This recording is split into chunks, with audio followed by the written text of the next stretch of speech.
In this day and age, in the society that we live in, there are so many factors that cause dehydration. Pollution in the air, the foods that we eat can have chemicals in it, processed foods, and alcohol, people smoking, caffeine, all the ones that we know about, they also have the same effect on the body and prevent us from storing water. Yeah, air conditioning units also dehydrate the skin. The skin's the biggest organ in our body, and if we're constantly becoming dehydrated in this organ, it's going to have an impact on the rest of the body. The Food Standards Agency suggests and recommends that we drink 8 250 millilitres glasses of water per day.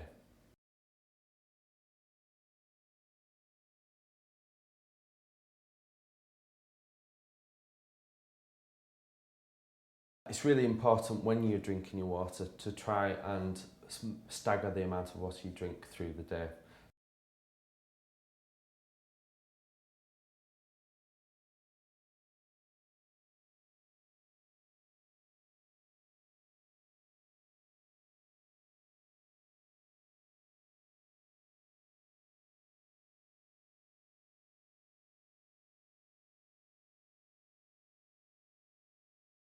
The problem with drinking too much water is potentially you may flush out too many salts in the body, and without salt being present in the body cannot store water.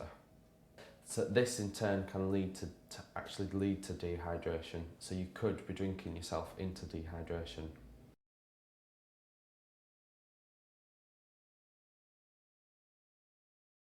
The symptoms of over-drinking too much water could lead to muscle spasms, twitches, cramps. The balance is needed in how much you drink. Obviously, if you're an athlete, if you're going to the gym, then it's really important to hydrate during your exercise. Exercise obviously creates the body's to sweat, so it's important to counteract this by drinking more water during exercise. On a sedentary day, 8 glasses is sufficient.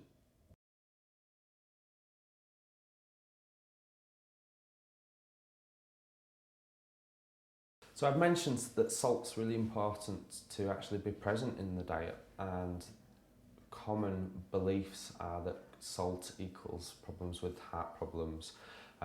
This is true for people that overeat salt.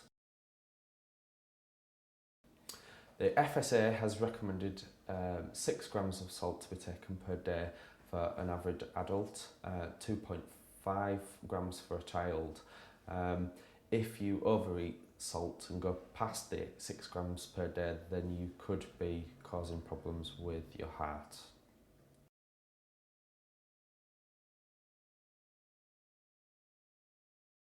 Okay. Too much salt in the diet can cause or can lead to causing angina, diabetes, high blood pressure.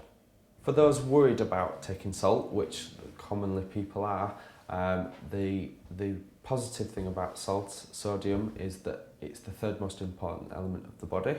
The negative side that I've just mentioned can cause to all sorts of heart problems, angina, etc. So for those that want to increase their amount of salt per day but are worried, then it's really important to try and maintain the balance between the sodium levels in your diet and also the potassium levels in your diet. Potassium naturally counteracts the negative aspects that salt can bring on the body. Along with potassium, you've obviously got calcium, magnesium.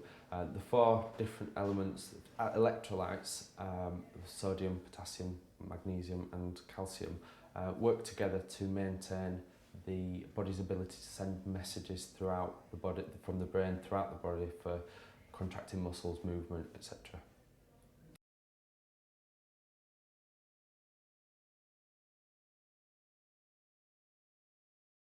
Water and salt can actually help minimise the effects of pain on the body.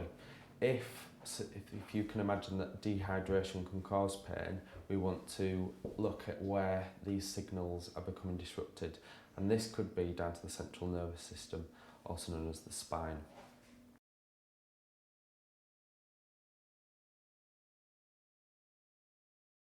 I'm going to show you here just exactly how I intend to help you to rehydrate your spine and improve the central nervous system and improve the brain's effectiveness at distributing endorphins through the body to kill pain. The model here of the spine, when we open up the vertebra through a forward head movement, we expose the spinal cord, the yellow plastic part of the model. This spinal cord is essentially everything that we are. The inventor of hydraulics, as we know them, took inspiration from the functioning of the spine and the spine's ability to pump water into the body through movement.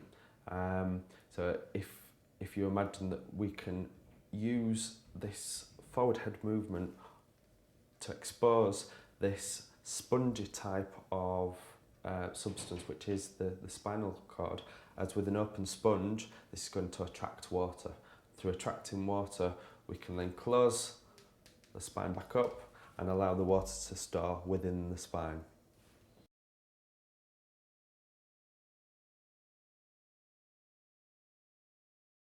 Okay, here's a sponge. If we imagine that during the day, our muscles may become contracted, and eventually squeeze most of the fluids out of the spinal cord.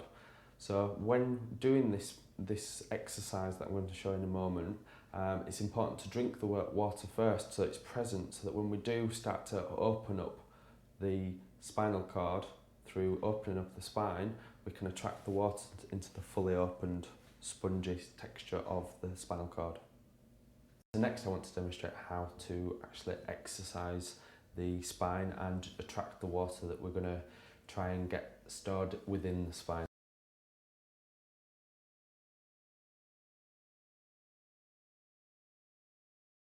Okay, the next step, now that we've hydrated the body, we want to use it. We don't want to just use the water here to flush the body out, the toxins out of the body.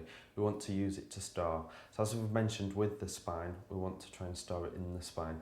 So if I ask you to sit with your head on top of your hips, or kind of above your hips, try and lift your rib cage up so that your head sits in line. And then simply, you're going to take your chin to your chest really slowly. And hopefully you'll experience a stretch somewhere, and then as soon as you've experienced the stretch, all the way back up again. And you're going to repeat this down to the chest, feel the stretch, and then back up. And I suggest repeating this kind of 15 times, stretching the head, opening the vertebra. So if you imagine when Jeanette's holding her head down, if you imagine that my hands are the vertebra, as she opens up the spine, bends the head forwards, she's creating an opening of the sponge.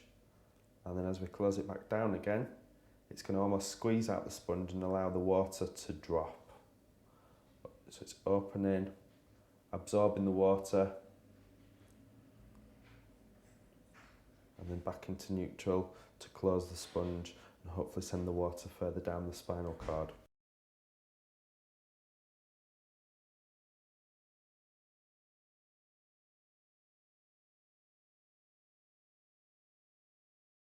This technique can be used on a daily basis, I'd say maybe 3 times a day if possible, until you eventually experience a stretch occurring all the way down to the spine.